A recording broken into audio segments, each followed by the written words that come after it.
Someone recently commented on one of my videos asking how I got so many followers, and I thought that was a very interesting perspective because as someone who's been on YouTube for over 10 years now, I am often very critical and very hard on myself because I feel like I should have a lot more than what I do have. But nonetheless, I definitely was grateful for that comment because it put things into perspective for me.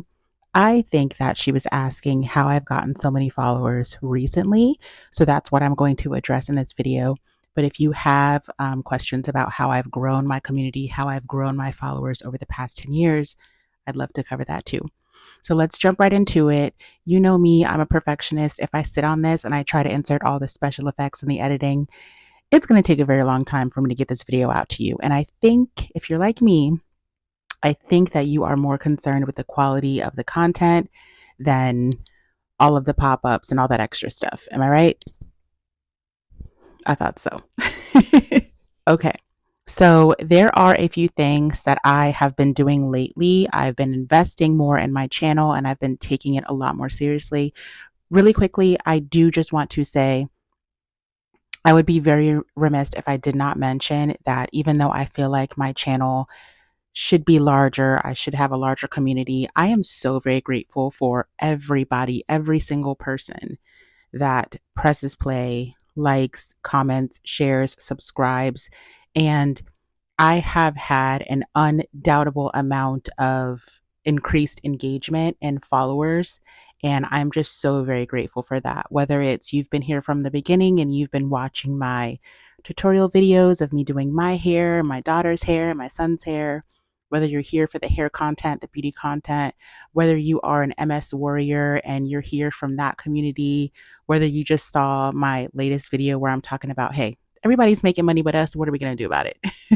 Wherever, however, our paths have crossed, whatever brought you here, I am so very grateful for you. And I don't want to take away from that.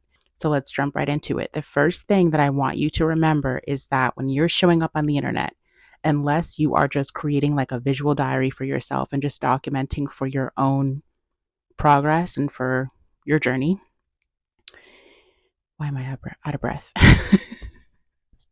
If you are sharing with the purpose of engaging with others, inspiring others, motivate others, or virality, which hopefully you are not, but we can talk about that later. If your purpose is to get in front of other people, you have to sit back and think, what value am I going to bring to the internet? People can watch, there's hundreds of millions of billions, I don't even know, but there are a countless number of YouTubers and other videos and other channels that people could be watching. Why should they tune into you? What value are you going to bring? And once you have their attention, how are you going to keep it? In my experience, my most popular videos that have like the most views, the most engagement, or that would encourage someone to hit subscribe are the ones where I'm really just being myself. I'm being relatable, I'm being transparent, evoking some type of emotion because people want to relate. They either want to feel like you understand them or you're going to inspire them to do something better with their life, if that makes any sense. But keep in mind, there's other types of content too.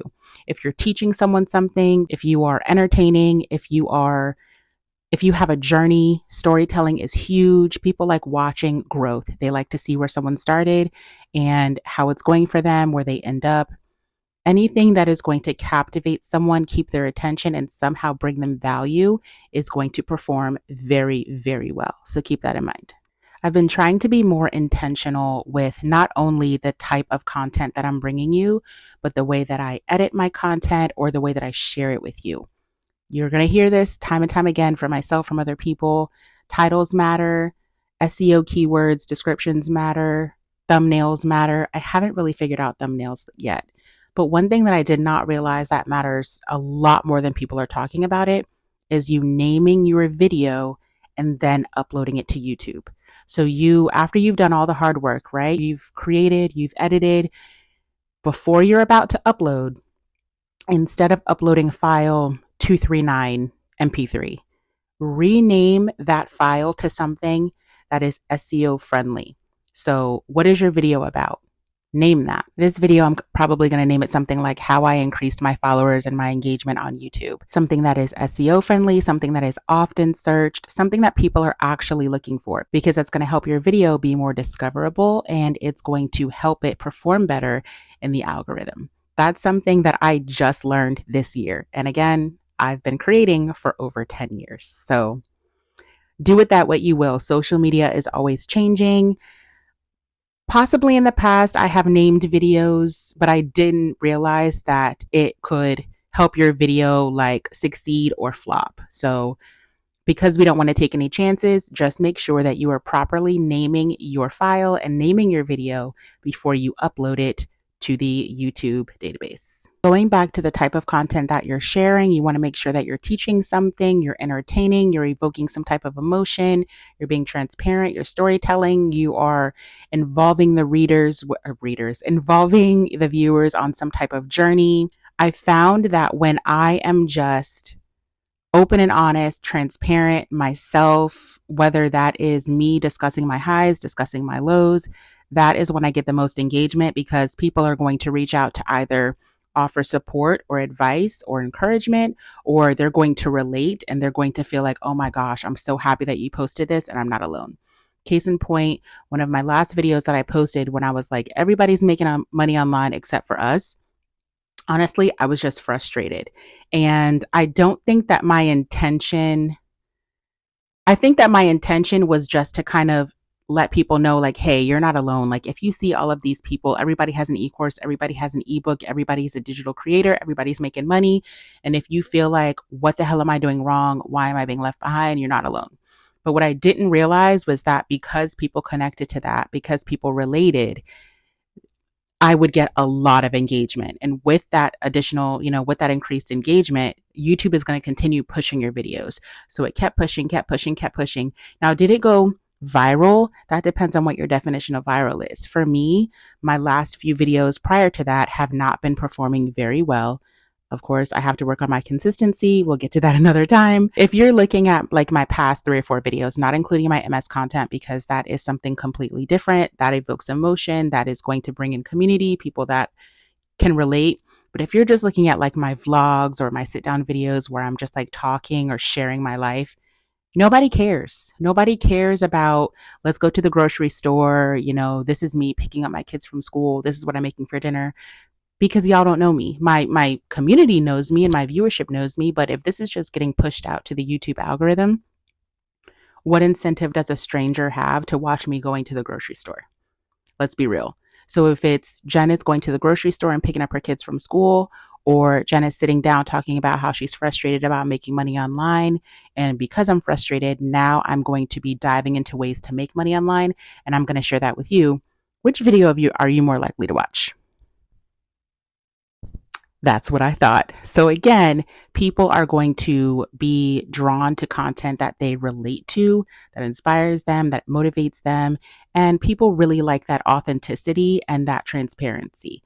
Now, another thing that I did in that video, and again, I just sat down and I was frustrated. I sat down at my desk, turned on my lamp, and hit record. So I did not plan that out. But I'm grateful that I shared that raw, honest moment with my viewership, and I'm grateful that someone saw that and related to it. But another thing that I did in that video was there was a specific call to action.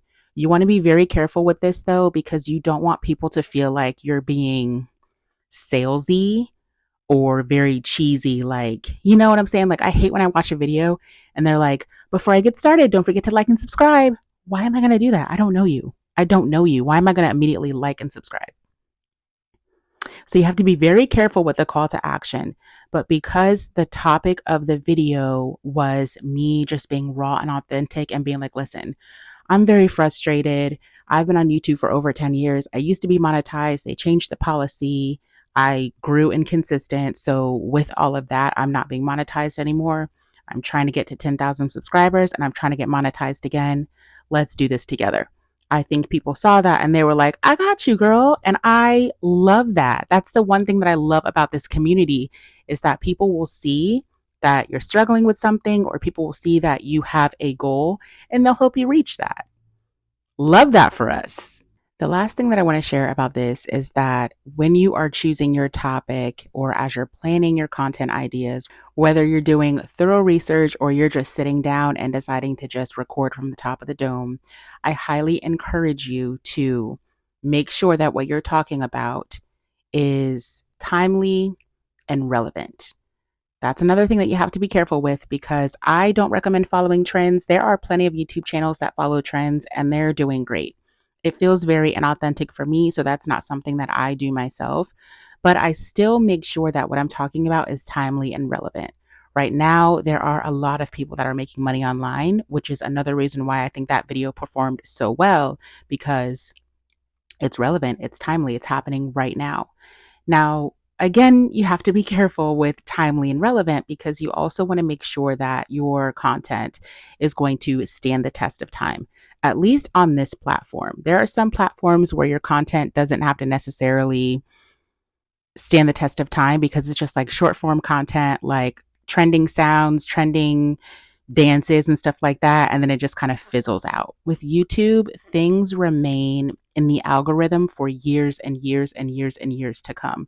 I have one video where I am sitting down doing my daughter's hair, just showing the audience. I learned how to 3-strand twist and I was really excited to share it. That is my number one performing video. And that was performed well over 5 years ago. Probably a lot more than 5 years ago, but I'm trying to think of how old my daughter was in the video. She might have been around 3 or 4, and now she's 11. My number one performing video, over 1 million views, but because it stands the test of time. People are always going to be interested in learning a new skill.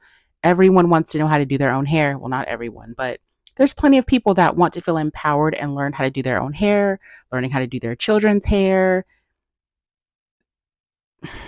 Listen, do not underestimate the things that you want to talk about and how relevant it is today, but could still be relevant going forward. So keep that in mind. This is not new information that I'm sharing, and a lot of it was trial and error. A lot of it was research that I had to do and learning from other people. But I at least wanted to tell you what I think helped me get additional followers and engagement, at least in the past, in those two videos that I'm talking about, where I'm talking about making more money online and being frustrated that I'm not. So if you're like me, you love a good list. I'm a list girly. So let's go down the list of things that we've discussed today. So you want to make sure that the topic that you are covering is timely and relevant, but also good enough to stand the test of time. You want to make sure that you're doing your research for SEO friendly. What are people searching for? Talk about that. Bring it to your channel. Have your own type of spin. I'm not talking about trends, but make sure that what you're talking about is relevant. Think about how you're going to bring value to the internet. Are you discussing a journey? You don't have to come and share all your business with the internet. Please don't do that. I'm really just talking about being yourself, bringing you to the internet because everybody else is taken, right? You can only be yourself. Everybody else is taken. Starbucks and Dunkin' Donuts both sell coffee, but they do it in completely different ways. So you're going to have your own unique spin. Don't worry about how saturated things are. Bring you to the internet. Are you going to educate people? Are you going to motivate people? Are you going to entertain people? Think about the value that you want to bring. Again, unless you're just sitting down and sharing your journey for like documenting purposes for yourself, if your intention is to get in front of people, how are you going to entertain them? How are you going to keep their attention? What are you going to do to keep them coming back? Think about that. Last but not least, make sure that you put some effort into the title of your video because we want to make sure that it is discoverable, SEO friendly. What are people looking for? What are people talking about? If you Google like a few keywords, what type of videos come up? You know, if you are talking about cutting your hair, is it short haircuts for women, short haircuts for Black women, short haircuts for Black women with curly hair? Get very specific. You don't want it to be too like robotic and generic and stiff. You want it to feel like you, but make sure that you at least sprinkle in a little bit of SEO friendly keywords in there. Don't forget to do the same thing for when you're naming your video because that is going to be huge, huge. Trust me. Try it. Let me know how it works for you because I know it's going to work. Don't forget that the joy really is in the journey. And that sounds really cliche. But again, I've been on the internet for over 10 years. And while my channel has been growing very, very slowly, I appreciate the fact that people are coming back and engaging with me. I see comments from people that I've saw like 10 years ago, and we've just been engaging and interacting with each other. And it's actually really cool because I feel like I have a community. Like, y'all are my friends. Like, y'all are my friends. So you've done the work, but I don't want you to stay in analysis paralysis. So try some of these techniques. Let me know what worked for you. And I look forward to seeing your videos.